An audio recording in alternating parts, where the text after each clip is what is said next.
Did you know that Gaddafi in Libya, nobody's homeless? Listen, everybody in Libya has either a home or an apartment. They call it a flat. Did you know education in Libya is free from kindergarten through college? And did you know that if a Libyan wanted to come to America to be educated, the government in Libya paid for their education? Did you know that? I was there when he opened a $500 million hospital with 18 theaters for operation.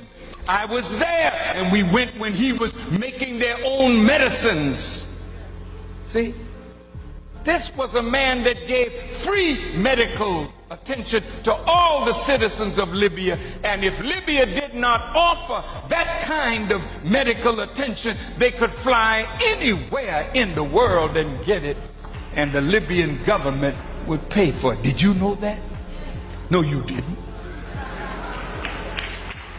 Did you know that from the oil money, every Libyan citizen got a stipend?